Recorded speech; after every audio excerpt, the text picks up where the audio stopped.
అందరికీ నమస్కారం. బ్రహ్మర్షి పితామహ పత్రిజీ గారికి, వంశీ కిరణ్ గారికి పాద నమస్కారాలు, ఆత్మ ప్రణామాలు. హైమా మేడంకి, ఇక్కడ ఉన్న మాస్టర్స్ అందరికీ కూడా ఆత్మ ప్రణామాలు. బెలారప్ప గారికి, మార్పా గారికి ఆత్మ ప్రణామాలు తెలియజేసుకుంటున్నాను. మనము మిలారప్ప గారి చరిత్ర గురించి చెప్పుకుంటున్నాం మాస్టర్స్. మరి మిలారప్ప గారి గురించి మనం గత వారం తెలుసుకున్నది ఏంటి అంటే, మనం ఆధ్యాత్మిక మార్గంలో వెళ్తున్నప్పుడు ఎన్నో అడ్డంకులు ఎదురైతాయి. అప్పుడు గురువు ద్వారా గాని, ఆ పరమాత్మ ద్వారా గాని ఏదో ఒక రకంగా మనకు సహాయము గాని, సందేశం గాని అందుతుంది. ఇంకొక పాయింట్ ఏంటి అంటే గతంలో చేసిన తప్పు చేశారని వాళ్ళని ప్రస్తుతము ఎప్పుడు కూడా తప్పు చేశారని ఎత్తి చూపకూడదు. వాళ్ళని అంగీకరించాలి. వాళ్ళలో ఉన్న ప్రత్యేకతను మనం గుర్తించగలగాలి. ఇంకా మనకు ధ్యానంలో అనేక రకాలైనటువంటి ధ్యాన సాధన మొదలుపెట్టిన తర్వాత మనకు అనేక రకాలైనటువంటి శక్తులు వస్తాయి. అవన్నీ కూడా మనం దుర్వినియోగం చేయకూడదు. ఆహ్, విశ్వ కళ్యాణం కోసం మాత్రమే వాటిని ఉపయోగించాలి. ఇది అంటే విశ్వానికి ఉపయోగపడే విధంగా వాటిని మనము ఉపయోగించుకోవాలి ఏ శక్తులైనా సరే. మరి గత వారం మనం ఇవన్నీ చర్చించుకున్నాం. మరి ఈ వారం మిలారప్ప గారికి ఇంకా ఎలాంటి అనుభవాలు అంటే తను అక్కడి నుంచి వెళ్లారు గదా! ఆ కుండ ఒక్కటి తీసుకొనెళ్దాం అనుకుంటే మధ్యలో ఆ కుండ తనకి ఒక రాయి తట్టి కింద పడి ఆ కుండ పగిలిపోతుంది. అక్కడి అక్కడి వరకు మనం చెప్పుకున్నాం. అంటే ఇంకా తర్వాత మిలారప్ప గారు బయలుదేరిన తర్వాత తనకెలాంటి అనుభవాలు జరిగాయి అవన్నీ కూడా మనము ఈ వారం తెలుసుకుందాం మాస్టర్స్. అయితే మిలారప్ప గారు ఇంకా తను వెళ్ళేటప్పుడు ఏ బరువు గూడా మోసుకెళ్ళాల్సిన పని లేదు. ఎందుకంటే కుండ ఒకటి తీసుకెళ్దాం అనుకున్నారు. అది పగిలిపోయింది. ఇంకా వస్తువుల భారం ఏమీ లేకపోవడంతో మిలారప్ప గారు చెప్తున్నారు. నా ప్రయాణాన్ని సాగించాను. వెళ్ళి ఒక ఎత్తైన ప్రదేశాన్ని నేను చేరుకునేసరికి అక్కడ అద్భుతమైన ప్రకృతి సౌందర్యం నాకు దర్శనమిచ్చింది. ఆ ప్రకృతిని చూసేసరికి నా కళ్ళతో తాగేద్దామా అని అనిపించి కొంతసేపు ఆ బాట పక్కనే పడుకునేసరికి కొంతమంది యువతులు గుంపులుగా అక్కడికొచ్చారు.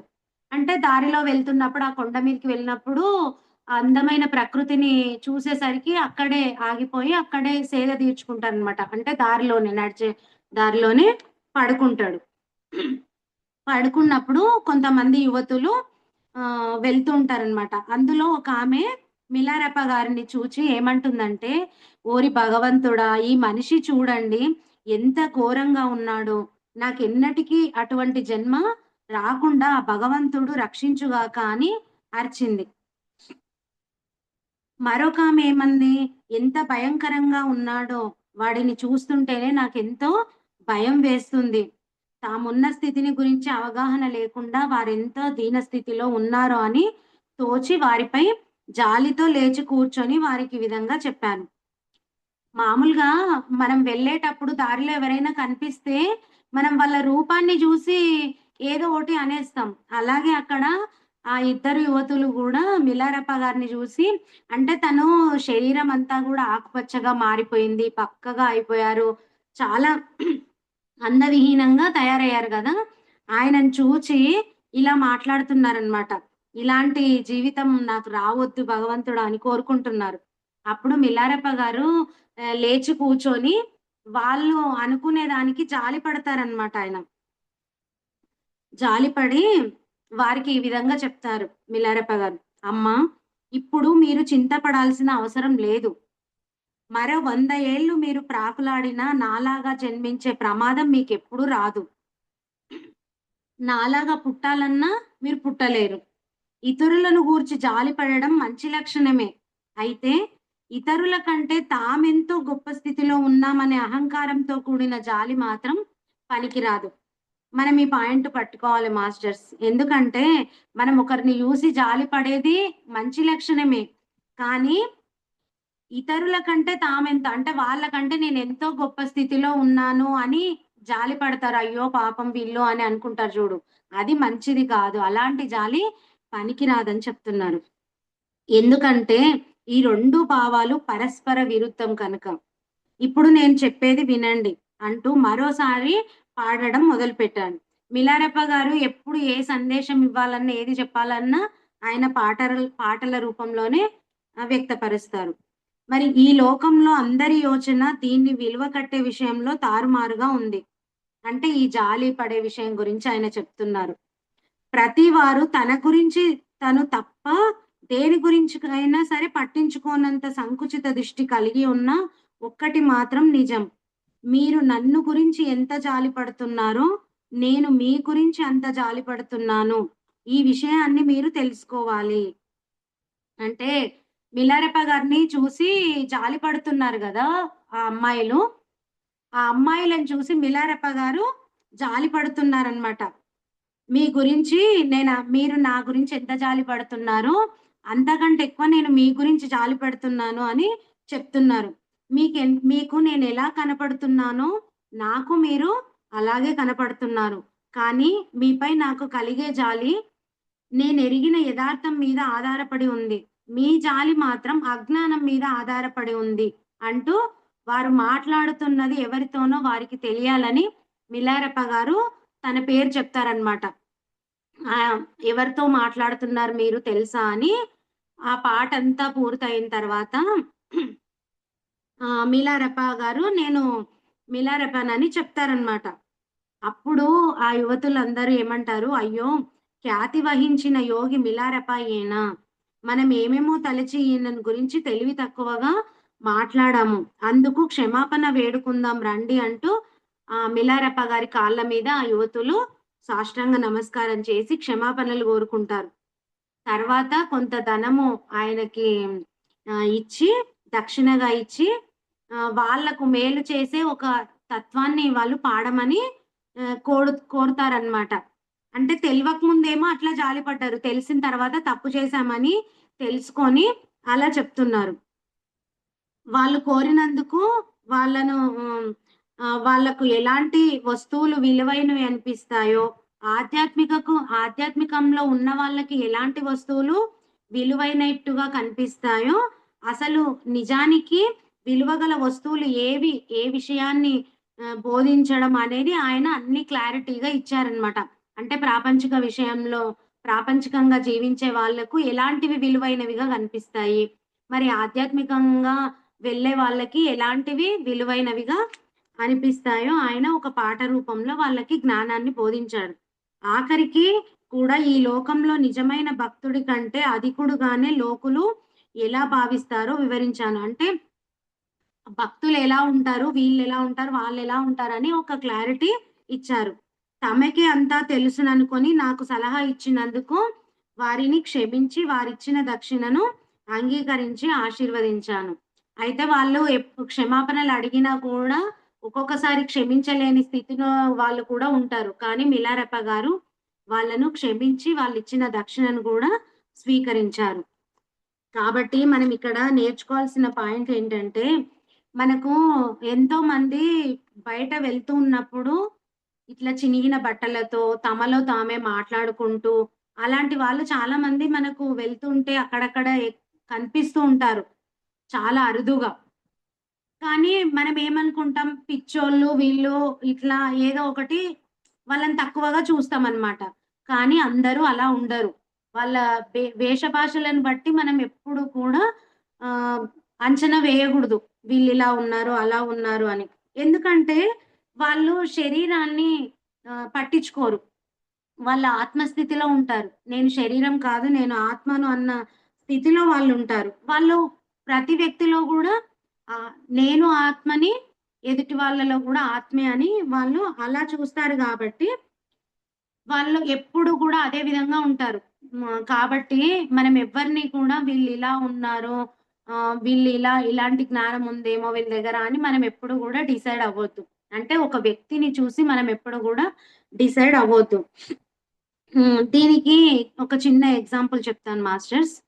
'ఆదిశంకరాచార్యుల వారు' సినిమా అందరూ చూసే ఉంటారు. ఐడియా ఉంటుంది. కానీ మనం ఒకసారి చెప్పుకుందాం. ఏంటి అంటే 'ఆదిశంకరాచార్యుల వారు' అంతా తిరుగుతూ దేశాటన చేస్తూ కాశీనగరం వెళ్ళిన తర్వాత వాళ్ళు కొంచెం కొన్ని నియమాలు పాటిస్తారు. ఆహ్, కాషాయం దుస్తులు ధరించి, సన్యాసం తీసుకొని అలాంటి వాళ్ళు కొన్ని నియమాలు పాటిస్తారు.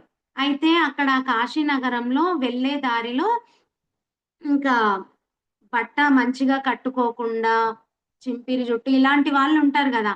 అలాంటి వాళ్ళు అంటే అలా కనిపియకున్నా ఒక కాటి కాపరి అలాంటి వాళ్ళు ఎదురైనప్పుడు ఆదిశంకరాచార్యుల వారు అంటే మహాదేవుడే అక్కడ ఆ రూపంలో ఒక వ్యక్తి రూపంలో వచ్చి ఆదిశంకరాచార్యుల వారికి టెస్ట్ పెడతారనమాట. మరి ఇంత జ్ఞానాన్ని అందిస్తున్నారు. మాస్టర్స్ ఎప్పుడూ గూడా టెస్ట్ పెడుతూ వాళ్ళను వాళ్ళు మార్చుకునే విధంగా ఎప్పుడు ట్రైనింగ్ ఇస్తూనే ఉంటారు పరమాత్మ. అప్పుడు దగ్గరికి వెళ్తూ ఉంటే దారిలో దగ్గరికి వెళ్తూ ఉంటే అతని దగ్గరికి రాంగానే వాసన అంటే కా మనకు శ్మశానంలో ఎలాంటి వాసన ఉంటుంది, అలాంటి వాసన వచ్చే వరకి ఛీ! ఛీ! దూరం దూరం అని అంటుంటాడనమాట ఆదిశంకరాచార్యుల వారు. అంటున్నప్పుడు దూ ఒక్క నవ్వు నవ్వి దూరం జరుగుతారు. అక్కడ సీన్‌లో నాగార్జున ఉంటారు. ఆ దూరం దూరం అని అంటే, అప్పుడు నాగార్జున గారు అంటే ఆ మహాదేవుడు ఆ రూపంలో వచ్చి తనకి వివరిస్తారనమాట. "నువ్వు నిలబడ్డ నేలపైనే నేను నిలబడ్డాను. నువ్వు పీల్చే గాలిని నేను పీలుస్తున్నాను. నువ్వు నిలబడ్డ ఆకాశం కిందే నేను నిలబడ్డాను. మరి ఇవన్నిటికి ఆహ్, అది నీది, ఇది అంటరాంది అని ఏది ఉంది? ఇవన్నీ అంటుకున్నవి కాదా? అంటే దూరంగా ఉండు అంటుకోకు అని చెప్తారు గదా! మళ్ళీ ఇద్దరము ఒకటే దాని మీదున్నాం భూమి మీద. ఇద్దరం ఒకటే గాలి పీలుస్తున్నాము. మరి నేను పీల్చే గాలి, నువ్వు పీల్చే గాలి ఒకటే అంటుకున్నట్టు కాదా? ఆ నేల అంటుకున్నట్టు కాదా? ఇవన్నీ గూడా చెప్తారనమాట. మళ్ళీ నువ్వు చెప్తున్నది ఈ శరీరానికా? లేకపోతే ఈ శరీరంలో ఉన్న ఆత్మనంటున్నావా? అని ఆ మాట అడిగేసరికి అప్పుడు శంకరాచార్యుల వారికి జ్ఞానోదయమయ్యి ఆయన కాళ్ళ మీద పడతాడనమాట. అంటే మనం అనుకుంటాము మనకెంతో జ్ఞానం ఉంది అనుకుంటాము. కానీ ఎక్కడో ఒక దగ్గర ఎరుక కోల్పోయినప్పుడు ఆ స్థితిలోకి వెళ్తాం. కాబట్టి మనం ఎప్పుడైతే ఆధ్యాత్మిక మార్గంలో వెళ్తూ ఉన్నప్పుడు ఇంకా ఎక్కువ ఎరుకను మనం పెంచుకోవాలి. ప్రతి ఒక్కరిలో గూడా పరమాత్మను చూడగలగాలి. అప్పుడే మనము ముందుకు వెళ్తాం. అప్పుడు పడి ఆయన కాళ్ళ మీద పడి క్షమాపణలు అడుగుతాడనమాట. అందుకే మనం ఎప్పుడు కూడా వ్యక్తి రూపాన్ని, వాళ్ళ వేషాన్ని బట్టి మనము డిసైడ్ చెయ్యొద్దు. ఎందుకంటే ఎవ్వరి లోపల ఎలాంటి జ్ఞానం ఉందో మనకు తెలియదు. వాళ్ళు ఏ లక్ష్యం మీద భూమి మీదకొచ్చారో మనకు తెలియదు. కాబట్టి ఎప్పుడు కూడా మనము ఒక వ్యక్తిని చూసి, వాళ్ళ బట్టను చూసి మనము అంచనా వేయొద్దు మాస్టర్స్. ఇక్కడ మనం ఇది తీసుకోవాలి. నెక్స్ట్ అక్కడ వాళ్ళని ఆశీర్వదించి, వాళ్ళు ఇచ్చిన దక్షిణను స్వీకరించి వెళ్ళిపోతారనమాట. వాళ్ళెళ్ళిపోతారు. తర్వాత మిలారప్ప గారు వెళ్తూ మంచి వెలుగు గల కోట అని ప్రఖ్యాతిగాంచిన ఆ ప్రాంతపు ఒక గుహను చేరుకొని, ఇంకా ఒక గుహ దగ్గరికి వెళ్లి అక్కడ కొన్ని నెలలు తీవ్రమైన ధ్యానాన్ని కొనసాగిస్తూ ఆధ్యాత్మికంగా పురోగమించాను. ఆ ప్రాంతంలో ఉన్న పల్లె జనులంతా కూడా నాకు సరిపడే పానీయాలు, ఆహారాన్ని సరఫరా చేస్తున్నారు. తాత్కాలికంగా నాకా పరిస్థితి తృప్తిగా ఉంటే ఉండొచ్చునేమో గాని, అందువలన క్రమంగా నా ఖ్యాతి వ్యాపించి నా దృష్టి పక్కకు మళ్ళీ సాధనకు అంతరాయం కలుగుతుందని గుర్తించాను. ఇప్పుడు అంతే గదా!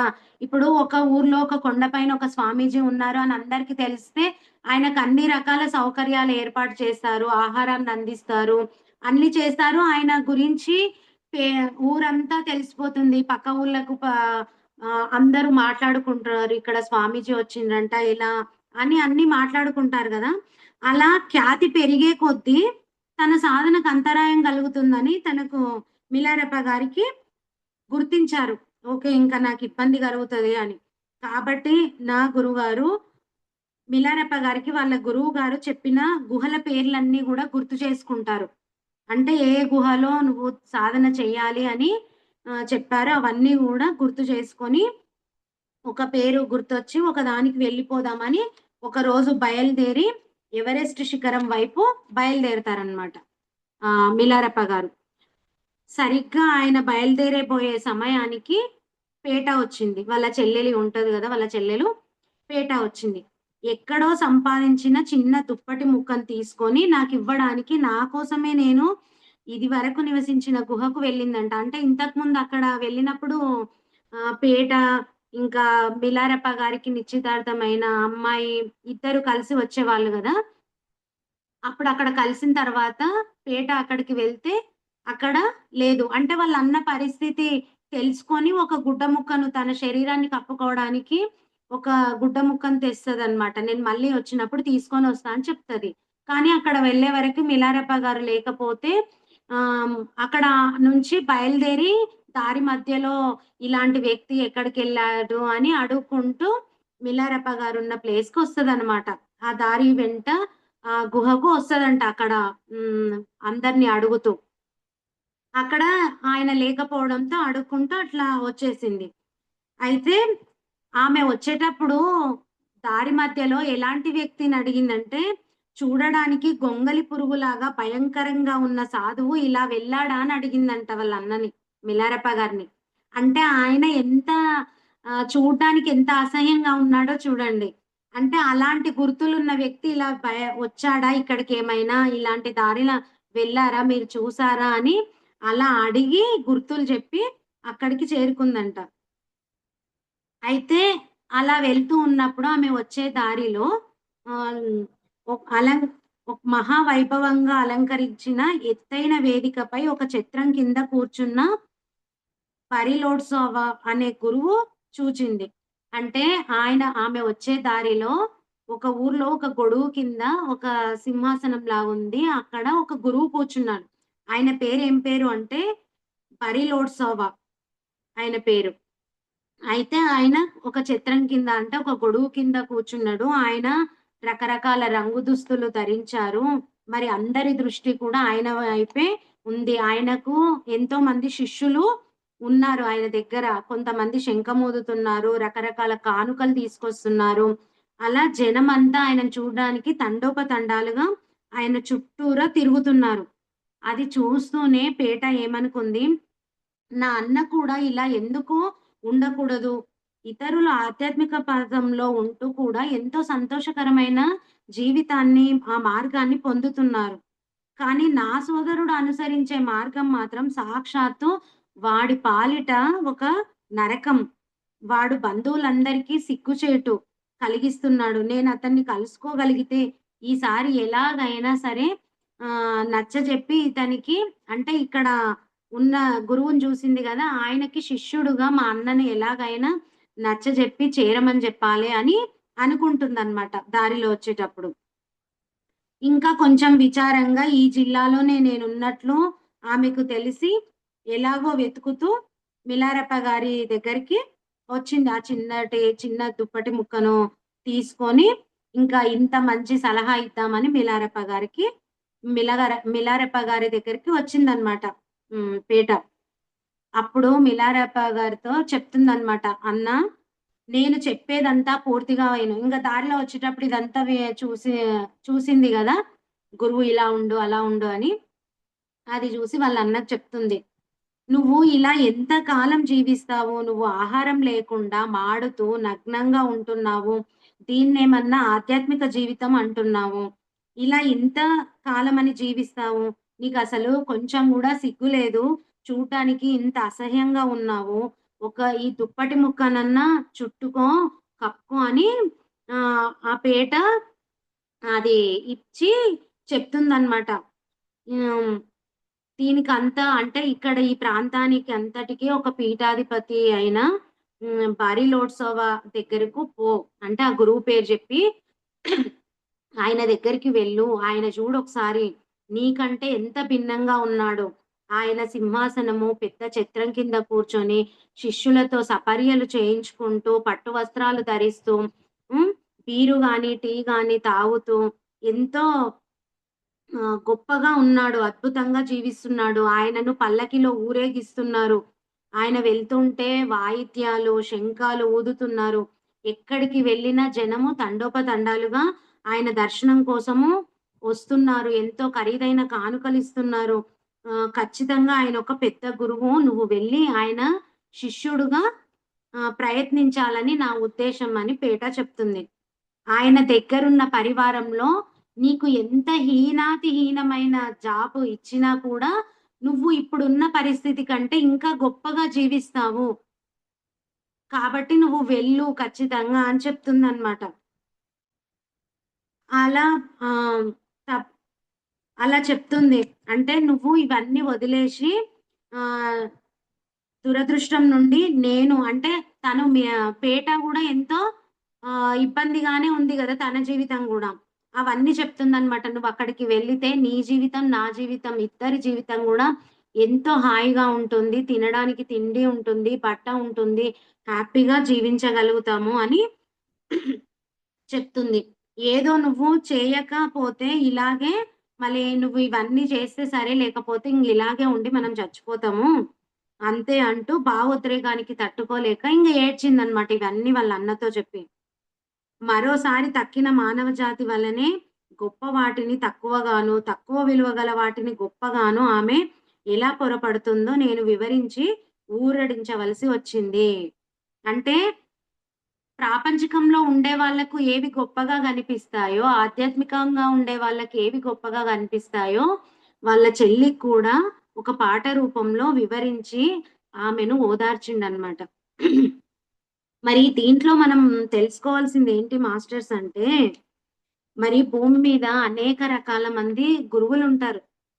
మనం చూస్తున్నాం కదా! మనకెంతో మంది గురువులు కనిపిస్తారు. కొంతమంది కాషాయమే ధరిస్తారు. వాళ్ళు ఎన్నో కొన్ని కట్టుబాట్లలో ఉంటారు. కొంతమంది ఏమి ఉండదు. ఇప్పుడు మనం బయట గురువుల దగ్గర చూస్తే వాళ్ళకు కొన్ని కండిషన్స్ ఉంటాయి. ఇప్పుడు అదే పీఎంసీ పిరమిడ్ మెడిటేషన్ దీంట్లో చూస్తే అసలు ఎటువంటి కండిషన్స్ లేవు. ఖాళీ కండిషన్స్ ఏంటి? రోజు ధ్యానం జేయాలి, శాకాహారిగా ఉండాలి.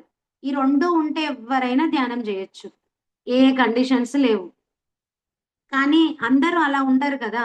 ఇప్పుడు మనకు పత్రి సార్ అంటే ఇంత ఈజీగా ధ్యానాన్ని ఇచ్చి అసలు మీరు ఏ సాధన చేయకుండా ఇక్కడ ఇంట్లో ఉండే అన్నీ చేయండి అని మనకెంతో మంచిగా, ఈజీగా, సుఖపడేటట్టుగా ధ్యాన సాధన చేస్తూ మనల్ని మనం మార్చుకునే విధానాన్ని మనకు పత్రి సార్ లాంటి గురువు మనకు అందించారు. కానీ అప్పటి కాలంలో అలాంటిది తెలీదు. లేదు. ఎవ్వరు చెప్పేవాళ్ళు లేరు. అంటే పత్రి సార్ లాంటి గురువు వాళ్ళకి దొరకలేదప్పుడు. కాబట్టి గురువులను బట్టి, వాళ్ళ వేషధారణను బట్టి మనము వాళ్ళు గొప్పగా ఉన్నారు. వీళ్ళేమో ఇలా ఉన్నారు. ఇంత హీన స్థితిలో ఉన్నారు.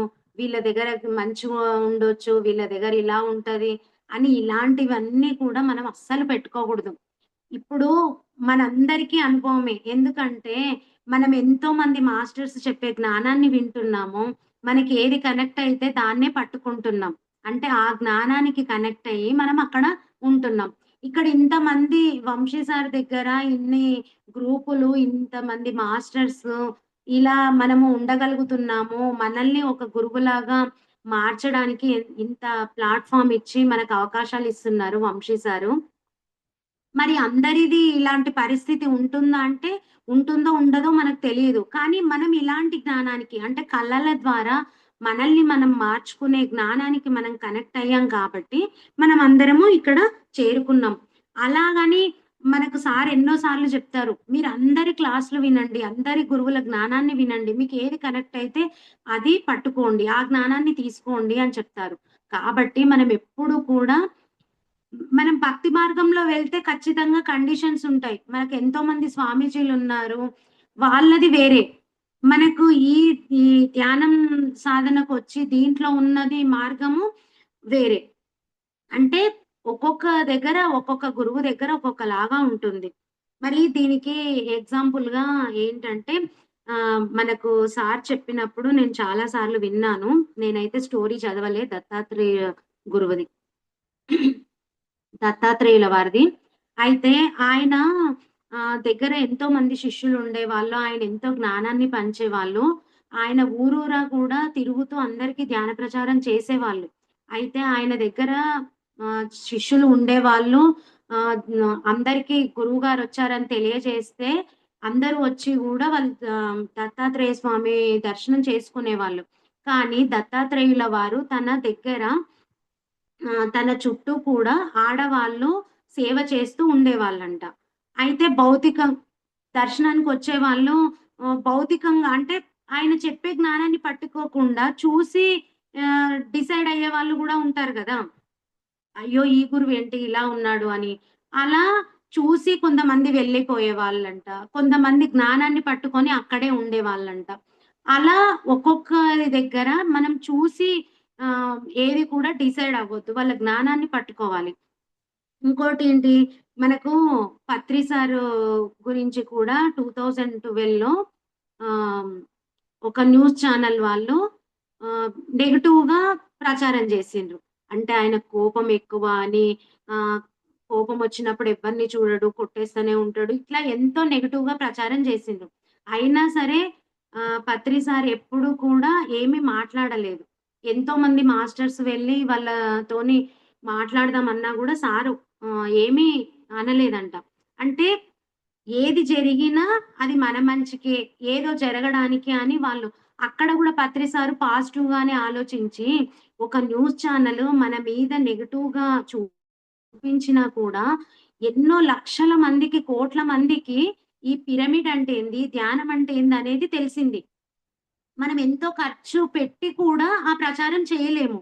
కానీ ఒక న్యూస్ ఛానల్ వల్ల అదంతా ఎన్నో లక్షల మందికి ఇది అందింది. అంటే అక్కడ గూడా సారు పాజిటివ్‌నే వెతికారు.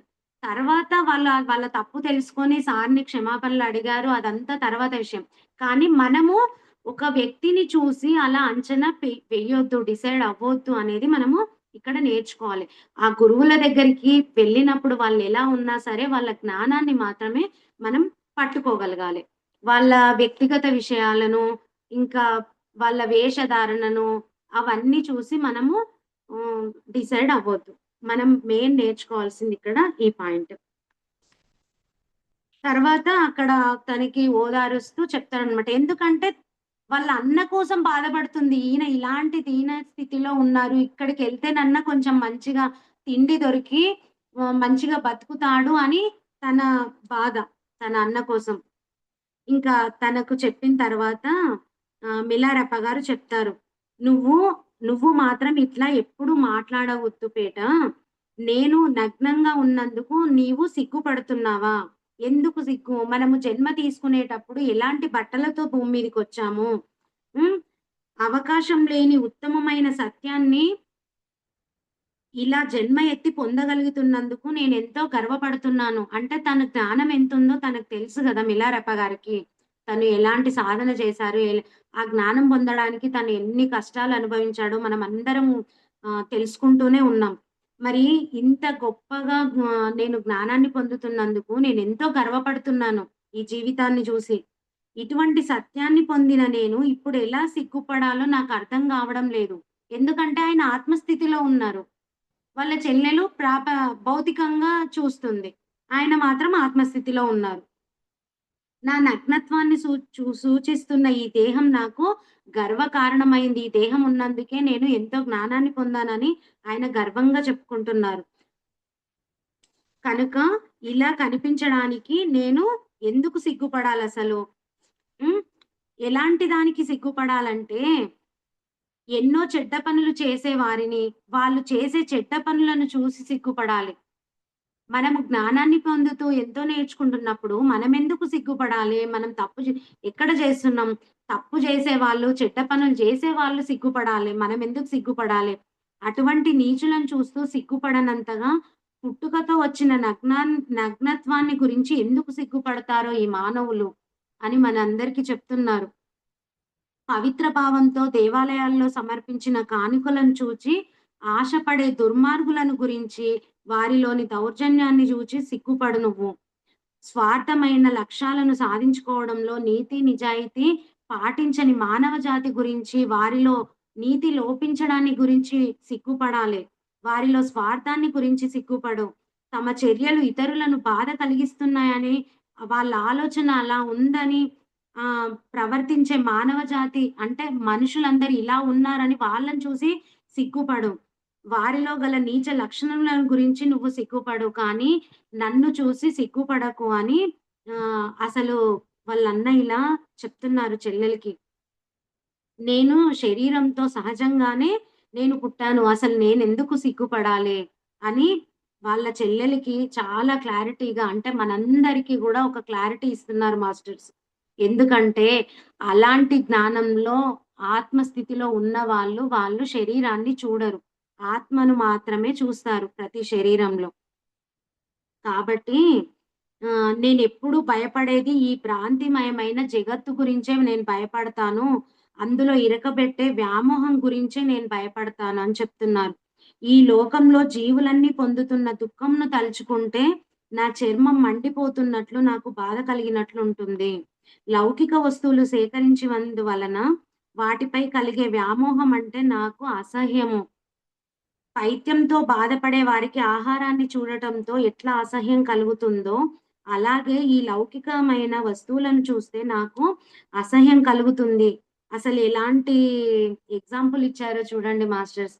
పైత్యం అయినప్పుడు మనకి ఎటువంటి ఆహారాన్ని చూస్తేనే వామిటింగ్ వచ్చేస్తది. అసహ్యం వేస్తది మనకు. పైత్యం అయినప్పుడు తినబుద్ధి కాదు ఏది. అలాంటి అసహ్యం వేస్తదంట లౌకికమైన వస్తువులను చూస్తే మిలారెప్ప గారికి. ఇప్పుడు నేనెలా ఉన్నానో అలా ఉండడానికి కారణము అదే.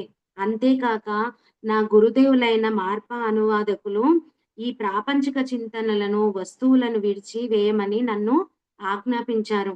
ఆహారం లేకుండా అయినా సరే నువ్వుండు. ఖ్యాతి గురించి కానీ, దుస్తుల గురించి గానీ నువ్వెప్పుడూ పట్టించుకోవద్దు. ఏకాంతంగా నివసించమన్నారు. ఎప్పుడూ పట్టుదలతో, విశ్వాసంతో శక్తినంతా వినియోగించి సాధన కొనసాగించమని ఆజ్ఞాపించారు అని చెప్తున్నారు. మాస్టర్స్ అసలు మిలారప్ప గారు ఎలా చెప్తున్నారు చూడండి. మనం దీన్ని వినడానికి, దీన్ని పట్టుకోవడానికి గూడా మనకు ధైర్యం ఉండాలి అనిపిచ్చింది. అంటే అలాంటి స్థితిలో మనం రావాలంటే చాలా సాధన చేయాలి మాస్టర్స్. చాలా చిన్న విషయం కాదు.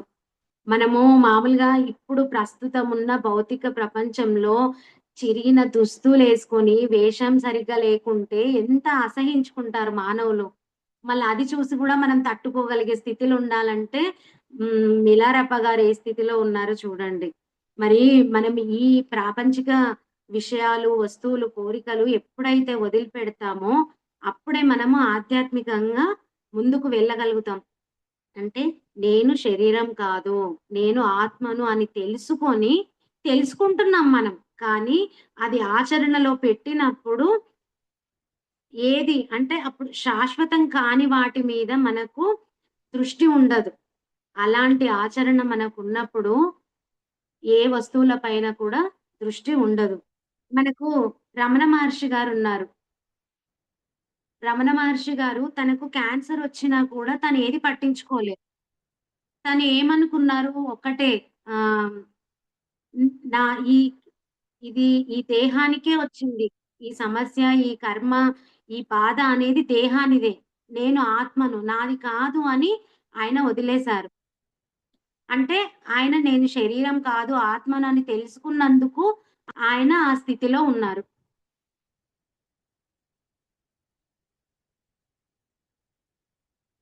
మరి రమణ మహర్షి అంటే ఇప్పుడున్న జనరేషన్‌కి జనరేషన్‌కి ఆయన తెలిసిన ఒక యోగి రమణ మహర్షి గారు.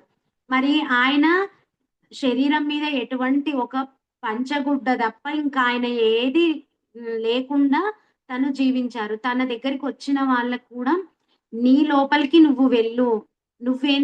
నువ్వెవరో తెలుసుకో అని మాత్రమే చెప్పేవాళ్ళు.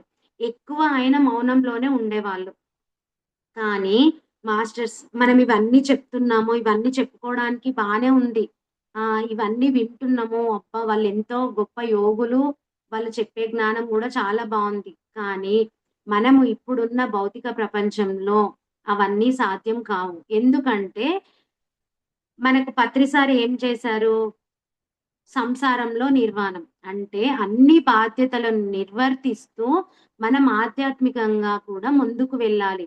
ఏ దాన్ని కూడా వదిలిపెట్టొద్దు. అంటే మనకు అరిషడ్ వర్గాలున్నాయి. ప్రతి ఒక్కరిలో కూడా అరిషడ్ వర్గాలుంటాయి. కానీ అవి ఎప్పుడు ఉపయోగించాలో అప్పుడే ఉపయోగించాలి. కానీ ఇవన్నీ పట్టుకొని ఇంత ముందుకెళ్ళాలి, అంత జ్ఞానాన్ని మనం అందుకోవాలి అంటే చాలా టైం పడుతుంది. అంటే సాధ్యమేనా అంటే సాధ్యమే. కానీ దానికి సాధన అవసరము. మనము అన్ని మనము ఇంట్లో ధ్యానం చేసిన తర్వాత కొన్ని మార్పులకే ఇంట్లో వాళ్ళేమంటారు, "ఇంక అయిపాయే ధ్యానంలోకెళ్ళింది. ఇంకా ఈమె మొత్తం ఇంగా ఆ లోకంలోనే బతుకుతుంది" అంటారు. అంటే అలాంటి పరిస్థితులున్నాయి ఇప్పుడు ప్రస్తుతం. కాబట్టి వాళ్ళు అలా ఉన్నారు. సరే అప్పటి కాలంలో వాళ్ళలా జీవించారు. అలా జ్ఞానాన్ని తీసుకున్నారు. కానీ మనం మాత్రము ప్రాపంచికంగా అంటే భౌతికంగా ఉండాలి. అన్ని బాధ్యతలు నిర్వర్తిస్తూ మనము ఈ ఆధ్యాత్మికంగా గూడా వెళ్ళాలి. అంటే 2 గూడా బ్యాలెన్స్ చేయగలగాలి. మనం బ్యాలెన్స్ చేయగలిగే స్థితిని మనం నేర్చుకోవాలి. అంటే అన్నిట్లో ఉండాలి. ఏది అంటు పెట్టుకోకూడదు. No attachment, no detachment. మనం ఈ దాంట్లోని పట్టుకోవాలి. అందుకే అప్పుడేమో ఒంటరిగా సాధన చేస్తూ, ఒంటరిగా ఉండి గుహలలో ఎక్కడో అందరికి దూరంగా వెళ్లి సాధన అట్లా తపస్సు చేస్తూ ఉండేవాళ్ళు. ఆ స్టేజ్ అయిపోయింది. ఇప్పుడున్నది అందరిట్లో ఉండి మనం సాధన చేస్తూ, మనల్ని మనం మార్చుకుంటూ ముందుకెళ్ళాలి. మనమందరం కూడా ఇది ఫాలో అవుతున్నాం మాస్టర్స్. ఎప్పుడు కూడా. అంటే ధ్యానం చేస్తూ మనం ఎప్పుడైతే ఈ కళల ద్వారా జ్ఞానాన్ని పట్టుకుంటున్నామో, మనం ఒక చిన్న క్లాస్ చెప్పినా సరే, ఓకే. మనం ఇలా చెప్తున్నాము అంటే అప్పుడే మనకు మాస్టర్స్ వెంటే టెస్టులు పెడతారు. మరి నువ్విలా చెప్తున్నావు. నీ ఆత్మలో ఎలా ఉన్నావో సరి చేసుకో అని మాస్టర్స్ మనకెప్పుడు వెన్నంటే ఉండి, మనల్ని మార్చుకోవడానికి అవకాశాలు ఇస్తూనే ఉంటారు.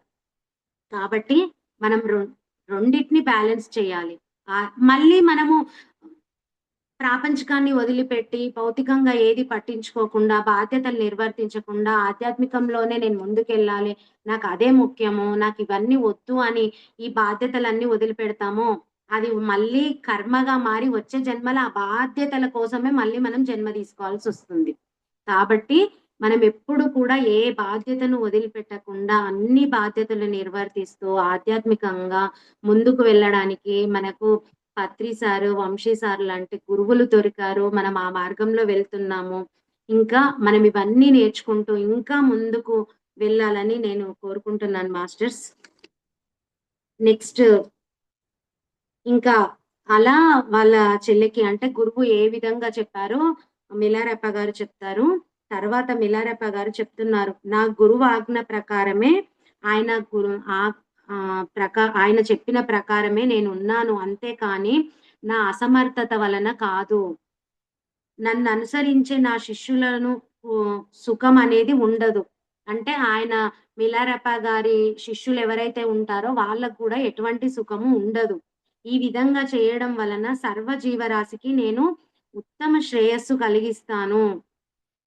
ఏ ఏ క్షణాన మనం చనిపోతామో తెలియదు. అటువంటి ఈ దేహానికి ఎలా బ్రతకాలి? ఏం చేయాలి? అని ఇంత ఆలోచించడము ఎందుకు? నేను కావాలనుకుంటే నువ్వు చూచిన గురువు అంటే పేట చూసింది గదా! ఒక గురువును ఎంత గొప్పగా బతుకుతున్నాడని. అలాంటి గురువు గారికున్న వైభవము, సుఖాలు నాకెప్పుడో వచ్చుండేవి. కానీ నాకు కావాలనుకుంటే అవన్నీ కూడా నేనెప్పుడో సంపాదించుకునేవాడిని.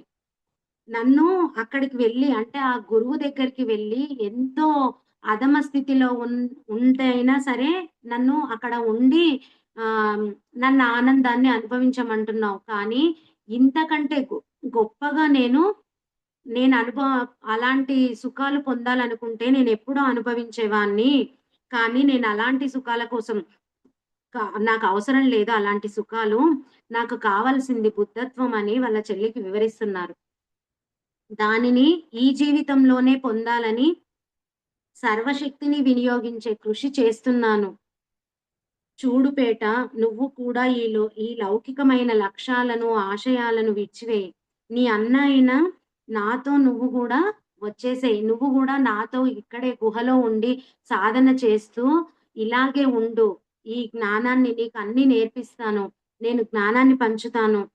ఈ లౌకిక వ్యామోహాలన్నిటిని కూడా విడిచిపెట్టు. ఇది నిజమైన సుఖము అక్కడ లభించదు. ప్రాపంచికంలో లభించదు. ఇవన్నీ చేస్తే నీకు నిజమైన సుఖం లభిస్తుంది అని ఎంతో చెప్తాడనమాట వాళ్ళ చెల్లెలికి.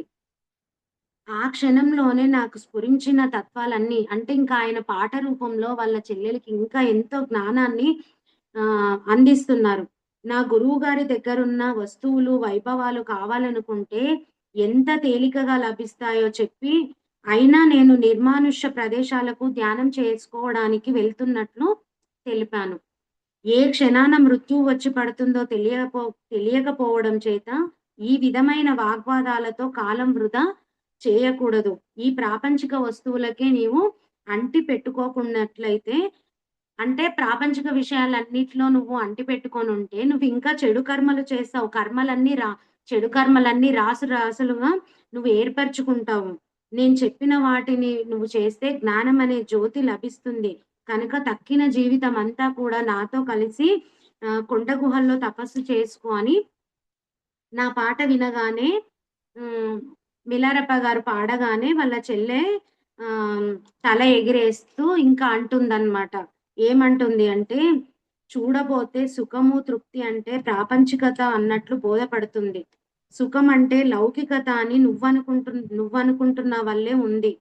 నువ్వు చెప్పే ఈ నీతి బోధలనన్నీ గూడా ఒట్టి సాకులు. నువ్వెన్నటికీ ఆ గురువులాగా సిరి సంపదలు అంటే ఇక్కడ మాట్లాడే అక్షరాలు అంటే ఇక్కడున్న పదాలన్నీ కూడా అర్థం కాకపోవచ్చు మాస్టర్స్ మీకు. ఇక్కడ వాళ్ళ చెల్లి ఏం చెప్తుందంటే, అసలు ప్రాపంచికంగా ఉండేవన్నీ కూడా అసలవి సుఖాలే గావు.